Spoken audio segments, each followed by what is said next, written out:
제가 오늘 이제 시장님 인터뷰 한다고 하니까 소상공인들 제 주변에 있거든요. 네. 이런 말씀 하더라고요.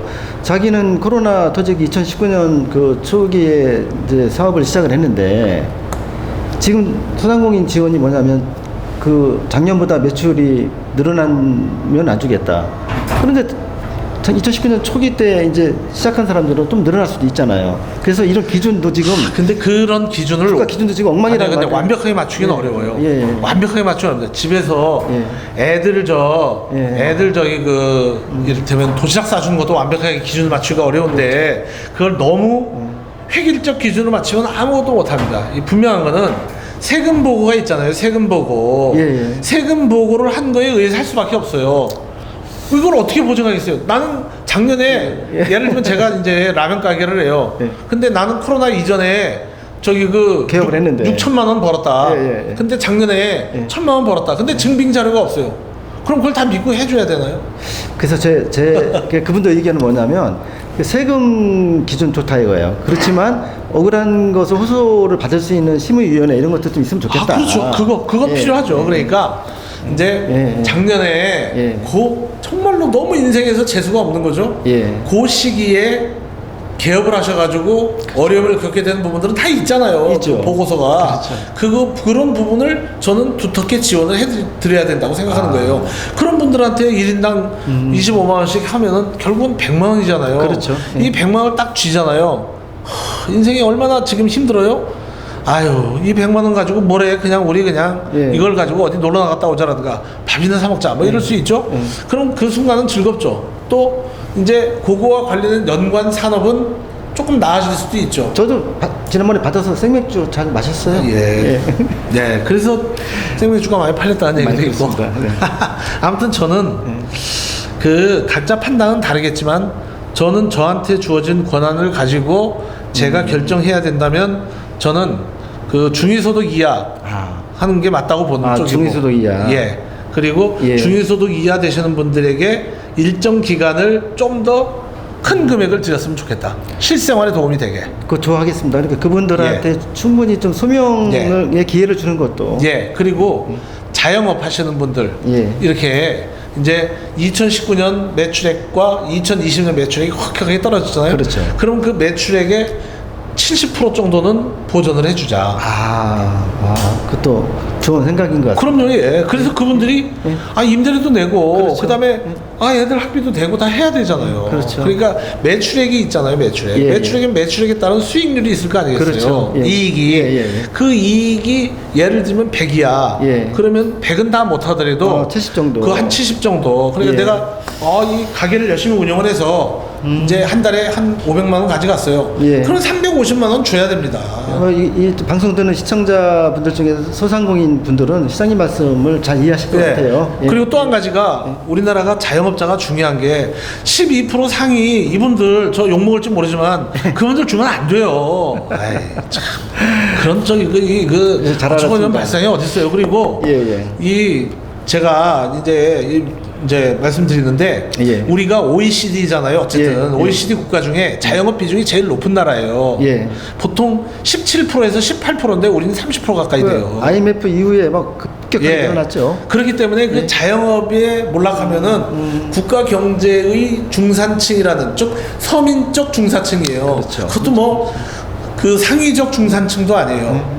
서민적 중산층 자체가 붕괴될 수가 있어요. 그런데 아니 그냥 뭐 저 다 주자 이런 식으로 해가지고 하면 되겠어요. 저는 민주당 소속이긴 하지만 민주당이 다 주자고 그렇게 주장하는 것 자체에 공감할 수 없어요. 시장님 앞으로 정치를 계속 하실 것이기 때문에요. 아니 못할 수도 있어요. 그때부터 여쭤보기로 하고 제가 이제 독일이나 이제 유럽을 돌아보니까 놀라운 사실이 이 가게세 같은 경우도 시가 다 개입을 하더라고요. 그럼요. 그래서 생각보다 이제 서민들이 음식값도 좀 저렴하게. 그럼요. 좀 그래서 사회적 안전망이에요. 그게 필요한 것 같습니다. 그럼요. 그러니까 이 유럽의 복지 국가들은 점심은 싸요. 그렇죠. 왜? 그건 일하기 때문에 먹을 수밖에 없으니까. 근데 저녁은 비싸요. 그러니까 똑같은 카레라이스가 점심 때 먹으면 5,000원인데 저녁 때 먹으면 15,000원이야. 왜? 집에 가서 먹을 수 있는데 그거는 그 놀기 위해서 그러니까 자기 나름의 그 힐링을 위해서 하는 거니까 그건 비용을 그 좀 더 비싸게 지불해도 된다. 아, 그런데 네네. 먹고 살기 위해서 내가 생업에 종사하기 위해서 먹는 점심은 예. 싸야 된다. 네네. 이런 거예요. 이게 합리적이라고 보는 거죠. 아, 저는. 그렇군요. 예. 저 시장님, 그리고 아마 이제 이 부분이 네. 시민들이 많이 궁금해하는 부분인데, 하천 정비 사업에 대한 원조 논란이 계속됐어요. 중앙 언론지에도 많이 나왔고, 또 뭐 저 같은 지식인이 보기에도 이게 과연 좀 바람직한 논쟁인가라는 또 의구심도 들고, 또 한편 생각하다 보면 그것이 정치적으로 좀 악용될 수도 있고, 뭐 이제 뭐 악용하는 사람은 악용하는 거고 안 믿는 사람은 안 믿는 거고 믿고 싶은 사람은 믿는 거고 그런 건데요, 교수님. 네네네. 그건 분명한 게 이거예요. 우리 저 이재명 지사 네. 본인 양심에 다 알 거예요. 근데 그분이 양심이 있는지 없는지는 잘 모르겠어요. 저는 이제 이렇게 딱 한 언론 대담에서 인정도 하셨다고 하더라고요. 인정했죠. 네. 두 번인가 마지못해 인정을 했어요. 남양주 씨가 원조다 인정하셨다고 아이고, 하더라고요. 저거 둘이 만나서 한 얘기가 있는데요. 뭐 네네. 그건 다 아무도 못 들었어요. 저거 예. 딱 단둘이 만나서 한 얘기예요. 단둘이 한 얘기가 진실이죠. 예, 그러니까 본인 양심에 다 있을 거예요. 다만 이런 거죠. 이게 너무 괜찮은 아이템이잖아요. 그렇죠. 그분은 괜찮은 아이템을 본인의 상품화하는 거에 대해서 굉장히 뭐라자면은 뛰어나신 분이에요. 뭐, 나름 장점이죠. 예, 그러니까 뭐 이제 그게 장점이라고 또 본 사람도 있고 그게 이제 아니라고 본 사람도 있고 그런데 어쨌거나 그래서 그분이 그걸 너무 부러워한 나머지 이제 다 아주 확대해서 했잖아요. 그렇죠. 그런데 이제 그분이 이제 매체 영향력이 워낙 세니까 그래서 이제 본인 입으로 내가 먼저 했습니다. 최초로 제가 이렇게 했습니다. 이렇게 절대 하지 않았어요. 그냥 보도자료나 이런 걸 통해서 은근슬쩍 그렇게 간 거죠. 그 시장님이 그 청하천을 비롯해서 4대 하천을 정비하실 때 고생을 많이 하신 걸로 알고 있고, 또 그 점에서 좀 아쉽죠. 왜냐하면 그 아쉽잖아요. 이재명 지사가 본인이 배울 수 있죠. 이 부분에 대해서 시장님과 갈등이 있는 건 아쉬운데, 혹시 말이에요. 아니, 갈등이 있는 게 아니라 시민들 중에 이런 분도 있어요. 두 분이 참 어떻게 보면 닮은 데도 있고 뜻도 맞는데 뭔가 좀 해법이 없을까? 아니 닮은 게 없고요. 닮은 게 없어요. 뜻도 안 맞아요. 예. 얼굴 보지 마세요. 저는 뭐 아니 달라요. 그래서 혹시 저는 혹시 갈등을 해소할 수 있는 어떤 아니 방법이 저는 갈등을 제가 만든 사람이 아니에요. 네. 갈등은 본인이 다 만들었어요. 그러니까 본인 갈등을 만든 본인이 잘 알아서 해결하면 되는 거고. 그리고 저는 이렇게 누구하고 평생을 갈등하고 살아온 사람이 아니에요. 그런데 저는 제가 좀 만만하게 보여서 막 저를 짓밟으려고 하잖아요. 그럼 그걸 못 견디는 사람이에요. 아니, 아무도 만만하게 볼 인상은 아니고요. 아니, 시장님 인자하시고 또 잘생기셨어요. 근데 혹시 이런 게 있는 거, 이런 게 있죠. 아까 64%가 넘는 다득표를 하셨는데, 이 유권자들 입장에서 이제 제가 여쭤보는 거예요. 제가 여쭤보는 게 아니라 64% 득표는 제가 잘났다기보다는 그 당시에 문재인 대통령께서 가지고 계셨던 그 이미지가 플러스 알파가 된 것이죠. 겸손하신 말씀이고요. 그러면은 결국은 이 갈등 문제가 민주당 그 당적 제명까지 이렇게 그것도 이제 뭐 참 영향이 있지 않나. 아니 그러니까 이제 쪼잔한 짓거리죠. 쪼잔한 짓거리. 왜냐하면 저는 부정부패가 아니에요. 업무방해지. 혹시 말이에요. 아니, 제가 마무리해야 되잖아요. 그런데 그 전에 이런 얘기도 있어요. 시장님과 이재명 지사와의 갈등보다는 측근들끼리 갈등이 더 커져서 여기까지 왔다. 저는 측근이 없어가지고 갈등이 없고 이재명 지사께서는 측근이 많아요. 근데 저는 측근이 없어요. 그러니까 모든 거를 이런 지금 저하고의 이 쟁점이죠. 저는 갈등이라는 표현 쓰고 싶지 않은데 이 쟁점을 이재명 지사는 그 주변 사람들이 하고 있는 거고 저는 제 주변 사람이 해준 사람이 없어서 제가 하고 있고 그래요. 그러니까 거기는 이제 막강한 군단이고 저는 이제 조그만 구멍가게 아니겠습니까? 전방인데 이를테면 뭐 제가 말씀을 드리면 당직 정지도 그건 뭐 아무 영향력이 없는 거예요. 왜냐면은 당원권 정지도 아니고 중앙당에서 하는 거지 않습니까? 중앙위원회의 위원 자격이에요. 단체장은 자동직이에요. 그렇죠. 그리고 이제 거기 투표하러 갈 시간도 없어요. 그냥 저희 구두로 이렇게 동의해주고 마는 거예요. 근데 굳이 그걸 한 것은 저를 흠집내자는 거죠. 그리고 그 흠집내기 위해서 그렇게 한 것도 뭐 당원 당규에 있는 부정부패와 관련된데 전 부정부패가 아니에요. 왜냐 남양주 도시공사 감사실장에 오겠다는 사람이 없어서 변호사를 영입하는 과정에서 생긴 행정 실수예요. 그분에 대한 논란이 이제 뭐 당정 문제까지 갔다고 하는 분들도 있어요. 뭐 아니 그것도 수사 의뢰를 이재명 지사 본인이 한 거예요. 근데 고발을 하셨더라고요. 시장이 이재명 지사를 뭐 그 고발 제목이 뭐 공무집행 아니 그거는 이제 감사를 이제 그 뭐 무슨 뭐 이거 뭐 제보를 받은 거 감사 나왔다고 해가지고 한 감사가 뭐냐면 그 계곡 정비와 관련해서 댓글 단 직원을 징계하겠다고 온 감사예요. 그러니까 일종의 공무원 사찰을 했다는. 그렇죠. 뜻이네요. 공무원 사찰이죠. 그리고 인권 침해도 했다. 그러면 인권 침해고, 그리고 감사를 할 수가 없는 내용이에요. 아니 언론 기사에 댓글 다른 게 어떻게 그 감사의 대상이에요. 그리고 지방자치법에 명시되어 있어요. 감사를 할 때는 그 사안이 어떤 법령에 위배됐는지를 적시하고 감사하게 돼 있어요. 그런데 그렇죠. 그래야죠. 기사에 댓글 단 게 법령 위반입니까? 그러니까 상급 기관의 횡포죠. 이런 걸 직권남용이라고 해요. 뭔가 이제 감정이 이제 개입됐다고 봐야죠. 이거 그것도 해결책이 없습니까? 예? 그것도 해결책이 없어요. 말하자면 이제 그 경기도라고 하는 큰 기관차. 하고 남양주 시청이라고 하는 이제 약간 좀 작은 차가 충돌을 한 셈인데, 물론 이제 시장님 말씀대로 난 억울하게 당했다. 내가 먼저 시비를 불러주신 건 제가 아니다. 억울하게 당한 게 아니고 우리 직원들이 억울하게 당했기 때문에. 그것도 사람들이 뭉뚱그려서 이렇게 이제 세세하게 안 들여다보면 이 사안을 잘 모르는데 사람들은 그렇게 하죠. 이 도지사하고 이 시장이 투닥투닥한다. 사람들은 그렇게만 알고 있는 거죠. 그런데 제가 피해를 본 건 없어요. 그러니까 공무원, 그러니까 그 말하자면은 이제 시장님과 같이 근무하는 이제 공무원들을 대신해서 고발하는 우리 거죠. 공무원들을 핍박하기 때문에 우리 공무원들에 대해서 본인한테 주어지지 않은 권한을 가지고 우리 공무원들을 압박하고 있기 때문에 내가 딴 건 몰라도 그거는 못 참겠다. 이것도 특이한 사례예요. 왜 그러냐면 보통은 이제 뭐 시장님 앞에라서 제가 뭐 이렇게 맞추는 게 아니라 대부분의 그 이제 지자체장들은 잘못이 있으면 공무원들이 뒤집어 쓰게 만드는 경향이 있단 말이에요. 대신 책임지게 만들고. 근데 이제 시장님은 공무원들이 그렇게 인권침해 당하고 사찰당했으니 내가 고발하겠다고 하셨단 말이에요.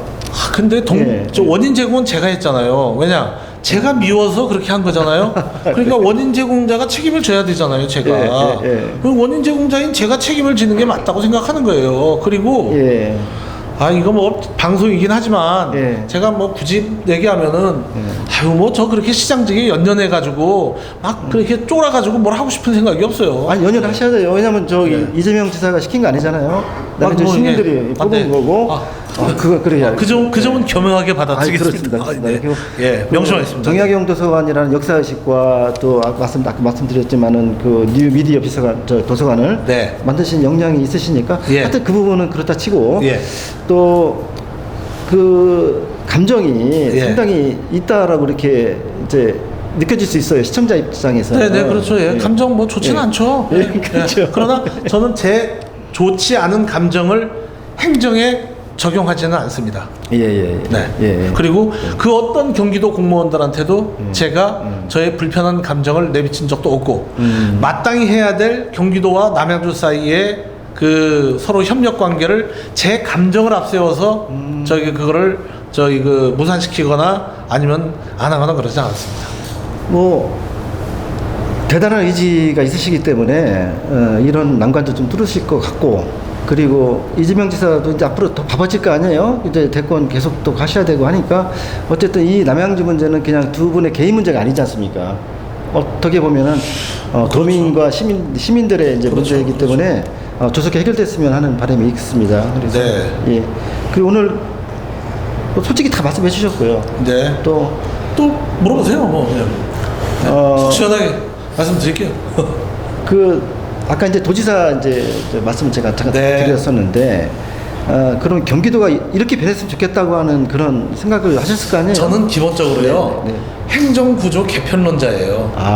지금 같이 17개의 광역단체와 226개의 기초단체로 이루어져 있는 이 행정구조를 혁신적으로 개편하지 않으면 국가 경쟁력은 점점 떨어진다라고 생각하는 게 제 소신입니다. 그러면 그게 이제 노무현 정부 때 했던 그 지방 분권의 문제가 맥이 다 있는데 이 도광역이라고 하는 이제 폐지라고 말씀하셨지만 어쨌든 문제의식을 좀 던지신 거예요.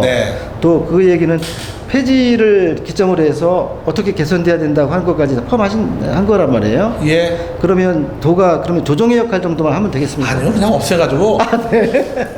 지방 정부를 한 60개에서 70개 정도 하면 돼요. 그 공무원 수도 더 지방 중앙 정부와 지방 정부로 그리고 예. 공무원을 줄일 수는 없고 뭐 다 예. 직장을 어떻게 줄여요? 다만 이제 지속 가능한 발전이 앞으로는 복지예요, 복지. 그렇죠. 복지를 예. 보편 복지냐 예. 무슨 이거 선별 복지냐가 중요한 게 아니고 우리 사회가 경쟁력 있는 국가로 가기 위해서 그리고 우리 국민들이 좀 더 행복하기 위해서 예. 복지의 우선적인 그 종목을 뭘로 선택할 것이냐. 그래서 저는 보편 복지나 선별 복지를 안 써요. 선택적 복지라고 얘기를 해요. 왜냐?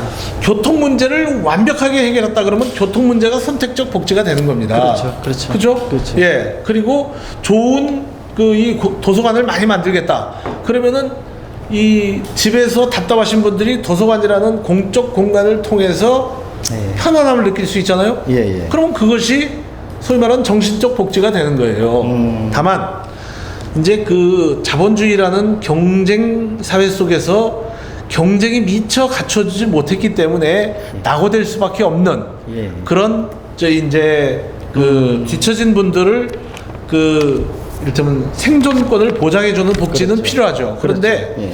그 복지와 함께 더 중요한 것은 모든 사람들이 같이 즐길 수 있는 선택적 복지를 해야 된다는 거예요.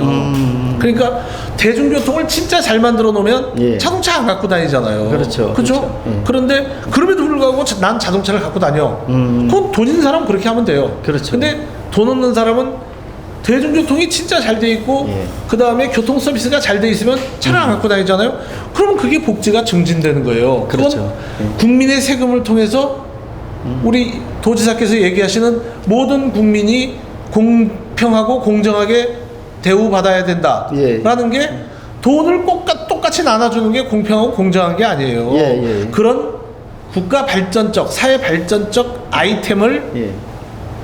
그 우선적으로 하는 것이 예. 그것이 공정이고 저는 복지라고 생각합니다. 오늘 참 속 시원하게 예. 말씀을 들었고요. 시장님 저 개인의 어떤 비전 꿈이 여기 남양주 이제 오셔서 많은 열매를 이제 맺었고요. 네. 또 그 와중에 또 일하시다 보니까 또 이재명 지사하고의 이제 충돌, 본인께서 충돌이라고 말씀 안 하셨지만 또 이제 어쨌든 이제 시청자들이 보기에는 이제 그런 또 아픈 눈길들이 있죠. 그래서 지금 여러 가지 말씀을 다 하셨고요. 인터뷰하는 제 입장에서는 뭐 속이 시원합니다. 뭐 재난지원금 문제나 다 명료하게 말씀하셨고요. 물론 이제 입장은 다 다를 수 있어요. 저부터나 그렇죠. 예, 다 이제 판단은 시민장 달라요. 다르지만은 네. 시장님께서는 투명하게 말씀 다 하셨고요. 네. 그래서 앞으로도 이게 정말 잘 문제도 더 풀고 또 앞으로 나아가실 거라 생각이 들고요. 혹시 마지막으로 하실 말씀 있으시면? 마지막으로는요. 다른 건 뭐 전 관심사이 없고요. 예. 그냥 이거 조금 엉뚱한 얘기를는지 몰라도 뭐 그냥 보셔서 아시겠지만 제가 좀 엉뚱해 보이잖아요. 근데 저는 지구가 망할 것 같아요. 네. 환경 문제 해결이 안 되면. 그래서 쓰레기 문제 해결해야 돼요. 그러니까 제가 교통 문제, 남양 시민을 위해서 또 공간의 문제 이런 것들은 어느 정도 그 뿌리를 내렸다고 봅니다. 그런데 이 쓰레기를 처리하는 문제만큼은 이 모두가 함께 상당한 경각심을 갖고 하지 않으면 해결하기가 어렵다고 저는 되게 마음 무겁게 받아들이고 있어요. 그래서 금년, 내년 이렇게 계속 전 쓰레기 문제에 집중할 거예요. 예. 그래서 그 쓰레기를 줄이기도 하고 쓰레기를 잘 치우기도 하고 예. 그다음에 그 쓰레기가 좀 더 생산적 자원으로 활용될 수 있는 방안은 뭘 없을까 그걸 고민을 하고 예. 저는 예. 이제 앞으로의 문제는 환경 문제에 집중하고 싶어요. 네. 왜냐하면 쓰레기가 제일 심각하잖아요. 그래서 생활 쓰레기도 잘 치우고 그다음에 정치 쓰레기도 꽤 많아요. 네. 그래서 정치 쓰레기 좀 빨리 정리 좀 해야 돼요. 예. 그래야 국민들이 덜 피곤합니다. 네. 너무 짜증나잖아요. 예. 예. 지금 이제 시장님께서는 오늘 이제 새로운 민생 정치, 정약용 선생이 말씀하신 나의 낡은 나라를 새롭게 고치겠다고 하는 경세 치용의 이념을 또 말씀하셨고요. 낡은 정치의 구태도 역시 청산해야만 시민들이 안심하고 행복하게 살 수 있는 나라가 될 수 있겠다. 그리고 또 이 지자체 행정에 대한 파격적인 말씀, 이 도의 존재에 대해서도 문제의식을 던졌습니다. 오늘 도시장님 모시고 역시 많은 얘기를 들으면서 시청자 여러분들께서도 궁금한 점 있으면 저희 방송에 많은 질문을 올려주시고요. 오늘 이 사람 조강한 시장님 만나 뵙습니다. 감사합니다. 감사합니다. 네. 오늘 이 사람 물러갑니다. 네.